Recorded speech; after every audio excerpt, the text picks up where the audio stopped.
Hello, viewers and podcast listeners. Welcome back to X Raised, where knowledge meets inspiration in the intricate dance of industry evolution.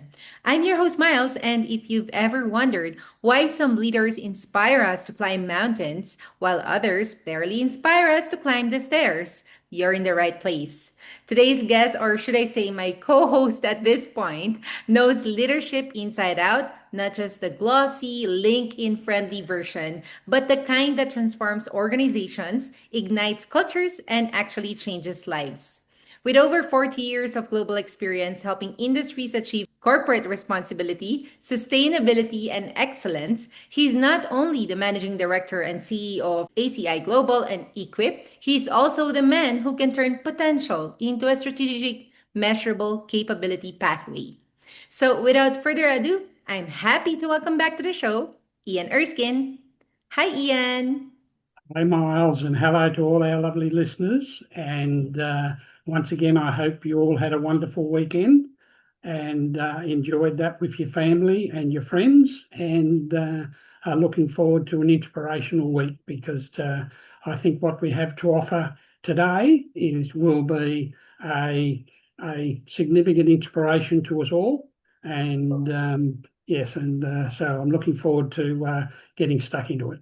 Yes, and it's going to be a wonderful one. Ian, we've had some incredible conversations before, but today's special because we're talking about leadership at its very starting point, how we assess potential and how that potential can be mapped into a journey that could literally change the world. And when it comes to spotting potential, what are the earliest and most telling signs that someone might have the capability to become a truly transformational leader? Well, you don't really get this till you actually have the ability to actually see that person. Now, obviously, because we're a global provider, a lot of our first connection is by way of shared camera. Mhm. And one of the things where our facilitators and mentors, the process they take is that, they say hi, they introduce themselves. And one of the first things they ask is, what do you hope to gain from this training program? Mhm. And, that gives you a bit of an insight into their future directions, where they want to go. And you also, part of that process is just having a look how they respond to questions, Mhm. their general mannerisms, their look. Are they well groomed, well dressed? And yeah, look, I have had a situation where a person's come on camera and they confirmed that they were still sitting up in bed and Mhm. hadn't got out of bed. And, and that was one of the first warning signs I had from that person that she was able to allay those fields for us to get started. But um, yeah, so that's the early signs. And look, you do meet people that it just sticks out in front of you straight away. Mhm. And just not just only their mannerisms, their language, their sense of excitement of what this can bring to them. Quite often, people that come to us are people that are actually still in an existing job, Mhm. but wanting to move to another job to better themselves. So they've chosen a course which is taking them up another couple of rungs, Uh-huh. and you can gauge from the excitement, even see it in them. And that's the first sign of leadership potential, Yeah. aspirations, I guess, and things like that. So, yes, that's the first signs. Yes, great point. It's funny how the seeds of leadership often show themselves in the smallest, most everyday actions, long before the job or the big job title comes along. And now, once that potential is recognized, Ian, how do you begin mapping out a meaningful ACI pathway that doesn't just train skills, but builds the right mindset from the ground up as well? So this is something that when I started to put all the courses together, I had to figure out a way of determining how we could determine um, what was the level of their prior experience, where they were at now, and Mhm. so forth. So, as you know from your experience, the first thing we look at is the CV or the resume. then we look at their industry experience, and then we look at their prior knowledge. Now, we research all those three. If we're still not completely comfortable, we will ask to speak to one of their referees. Reference. That is fairly rare, right? But one of the things that we look for there is when they present a CV, we don't just want to see a proofread or one-pager or something like that. We want to actually see a CV or resume which explains the positives of that person. So what we're looking for there is the ability of the candidate to be able to demonstrate with their CV is, yes, they are wanting to get on, they are wanting to get a better job. What positives can they bring to an organisation? And it's quite surprising. That's what's happening now is I'll see and start to go through a CV, and then what I'll do, I'll try to match that up with the industry experience and their prior learning, and they don't match. So then what we then do, we have an interview one-on-one with the candidate again, right? And we ask them some leady questions about their CV, right? And one of the questions we ask is when they put together their CV is they pick memorable occasions or the positives they've been able to achieve in previous positions or jobs. Now, this one as an example didn't give me any of that, just gave me some glorified explanation of the person and a brief history. And so I thought long and hard about it, and I thought, no, I'll be straight up in front and I'll ask the question straight away. So when we first started the interview, I said, was this your own CV or did you have that generated by AI? And he immediately came back and he said, no, I generated, but then I put AI over it. And after 3 or 4 goes, it came up with something I thought better fit myself. Yeah. And I said, well, quite frankly, it doesn't fit you because it doesn't fit your industry experience. It doesn't fit your learning certificates. And then he was able to go on and tell me about himself, previous jobs. He was able to pinpoint positives that he actually achieved at different organisations. And I said, well, hello. I said, your CV doesn't reflect you at all. You should have left your CV. And he was very apologetic. He said, I was unaware of that has happened.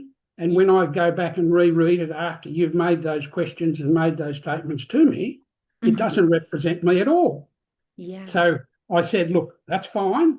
Can you please resubmit your CV, right? And then he resubmitted it. And this guy is racing through the course because we've been able to actually provide a certain amount of recognition of prior learning and current competence and things like that. So again, this is where I employ organisational leaders and the leadership team is to pay a lot of attention to the people's CV and match it to their professional development and their prior industry experience and learning certificates, because that gives you that check off against the CV. But that's the second part of the process where you actually begin to see that that person truly does have leadership potential. Exactly. It makes sense, Ian, because you can teach a skill in a day, but shaping a mindset is where the real leadership magic happens. And great leaders often grow from pivotal moments. How can organizations create environments where those defining moments are more likely to happen? Yes. And, this is where we step in and follow the review of the CV and the professional development and the learning certificates and the industry experience. We follow that up and we then say, well, okay, this is the time where we're going to start to just have a look at what other experiences you do have. That's where we do the GMAT assessment. And one of the things that I've now started to add in there, because I must admit I'm appalled by the lack of understanding of many people and even a lot of our candidates to actually what farmers are able to achieve. Where does their food actually come from? What's involved in the producing of that food?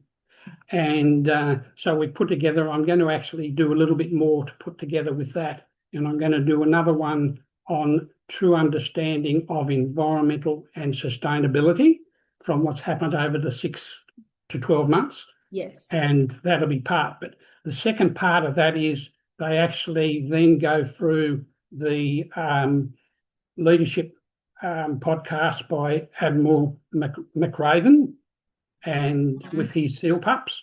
And that gives us a great example of where they can actually sit in within the leadership team of the organisation, because part of that assessment is they look at it, they review it and match up how they fit with each of 10 William McRaven's what I call them leadership lessons.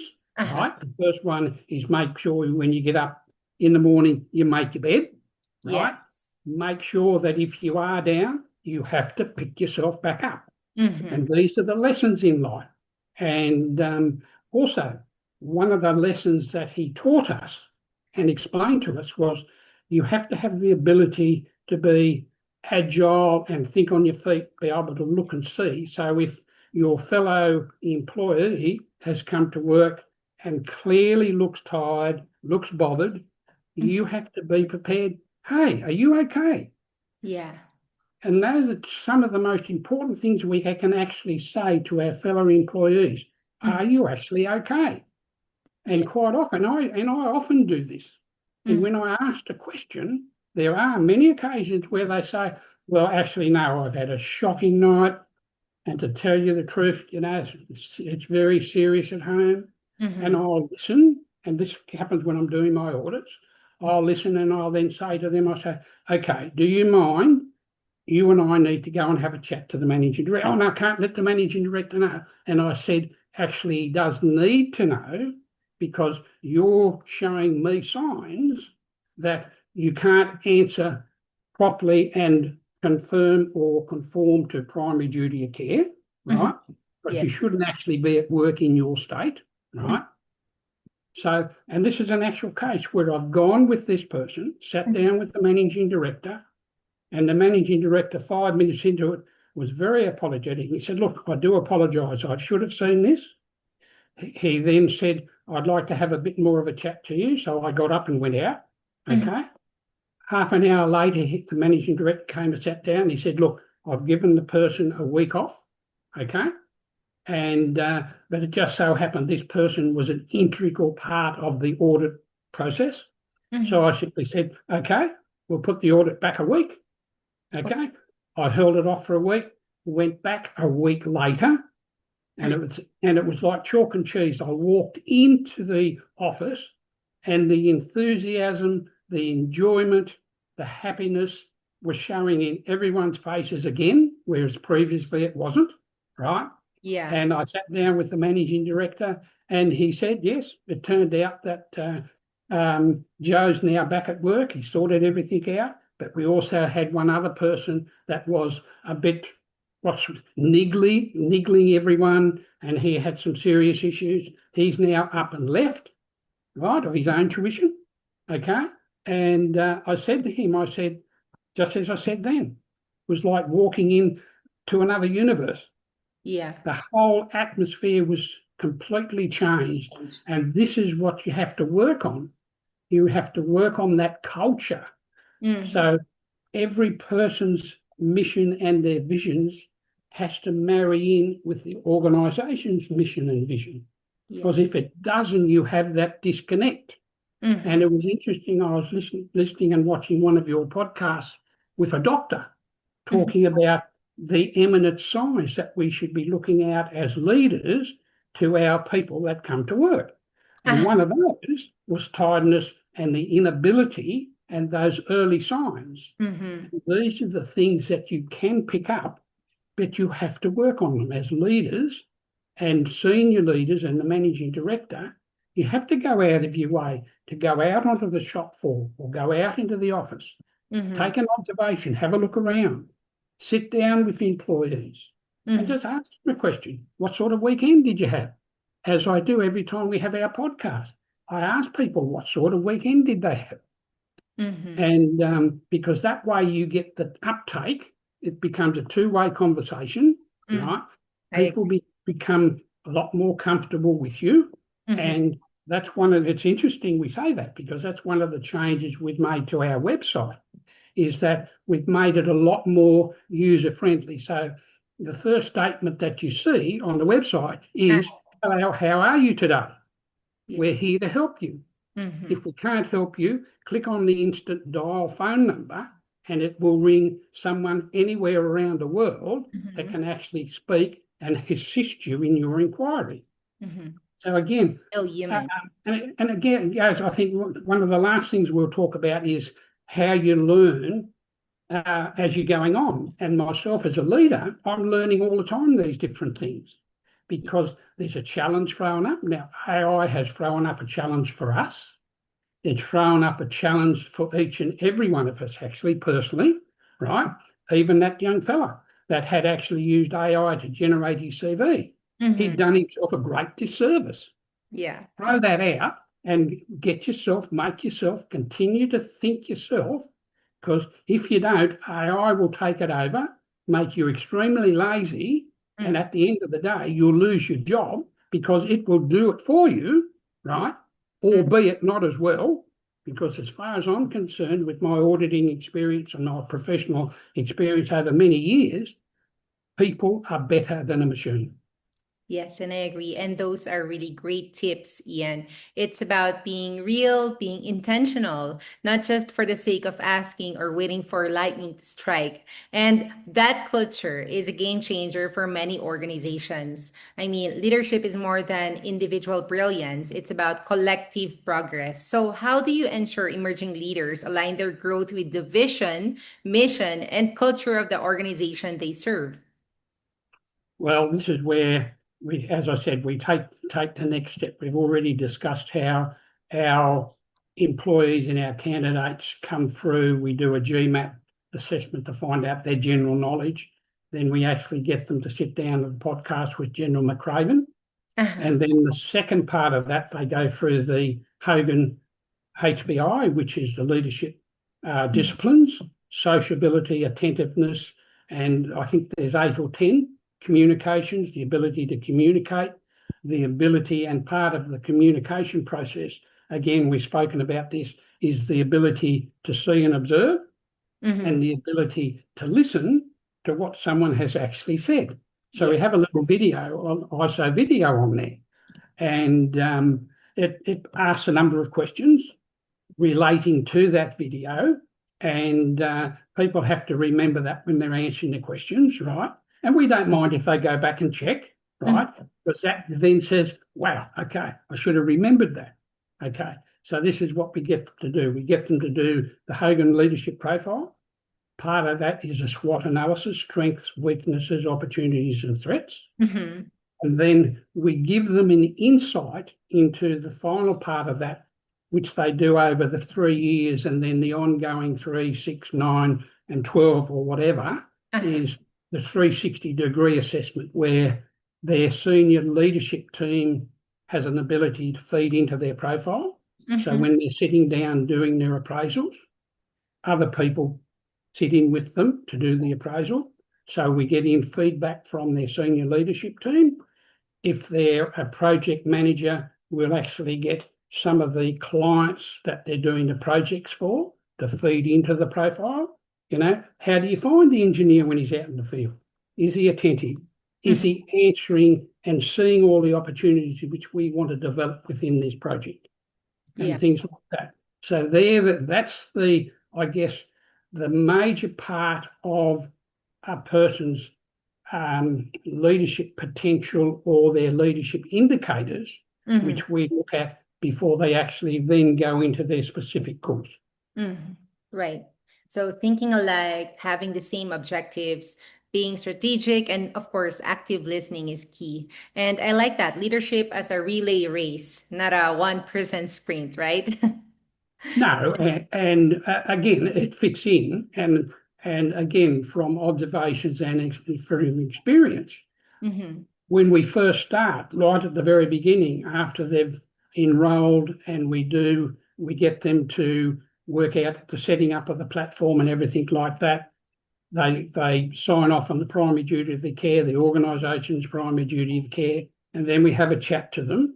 But they also sign the CPD, the Continuous Professional Development Form, which is 3 years. Now, they might not, they might finish that course well and truly within the period of that 3 years. That's okay. We don't mind that.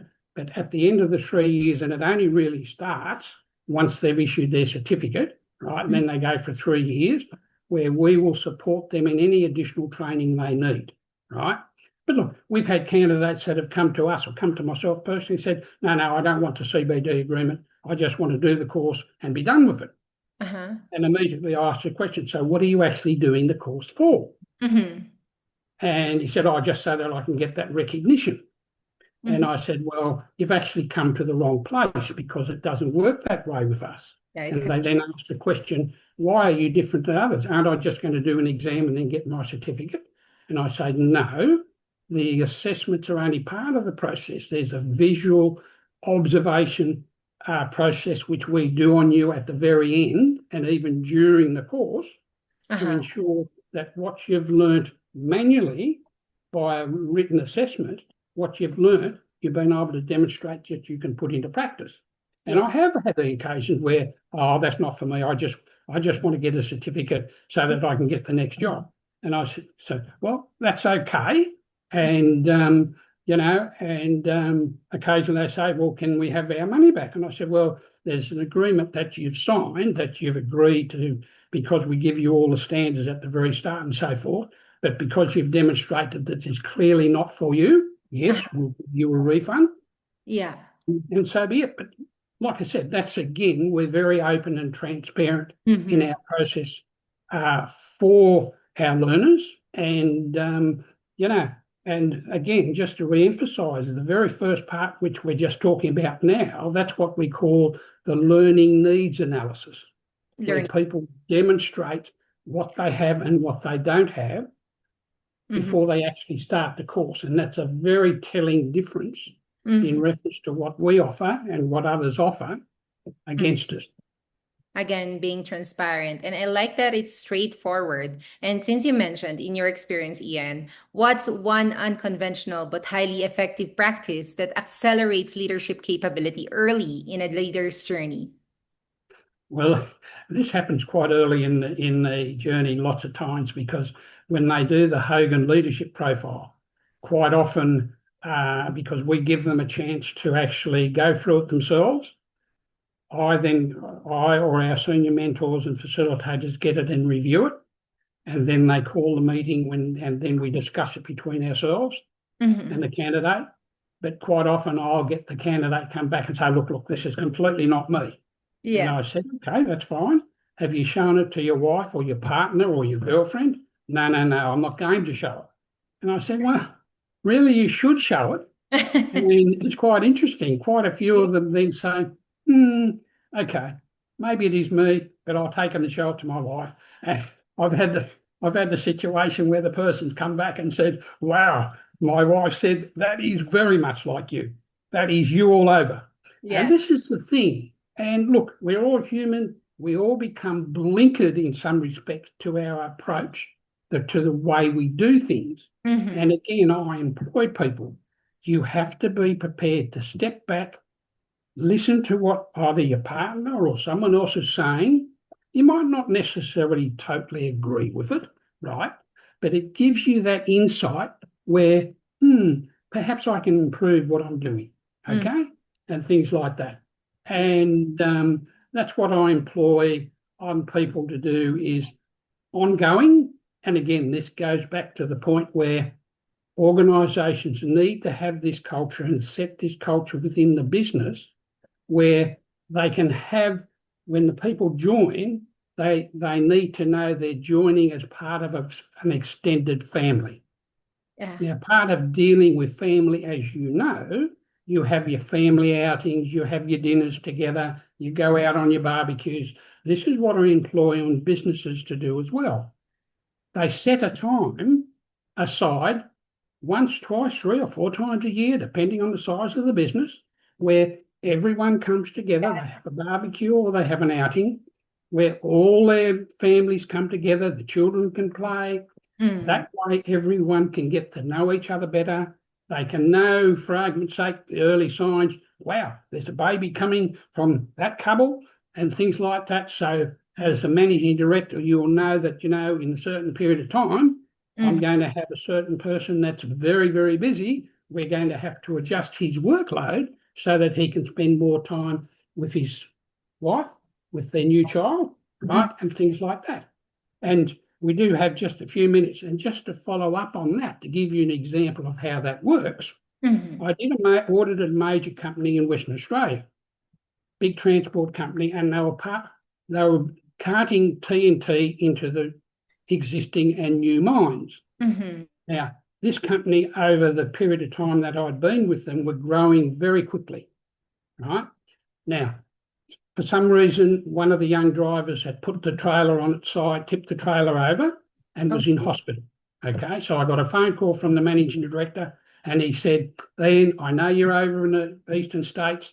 I know I've presumptuous, but I've booked a flight. I want you to come across because you know the driver is in hospital and he simply will not talk to me. Yeah. So anyway, I got on the plane, went over, and the owner of the business was sitting outside this person's hospital room, and I went in and I had a chat to him. And towards the end, we were both in tears. We gave each other a cuddle, and I said, "Okay, you're ready to take the next step." And he looked at me and he said, "What do you mean?" I said, "Your boss is outside, ready to come in. He's got a solution to what has happened, and Mm-hmm. he'll take you to the next step." And he Mm-hmm. looked at me and I said, "No, you're now up to take that next step. You've demonstrated to me you are," which he did.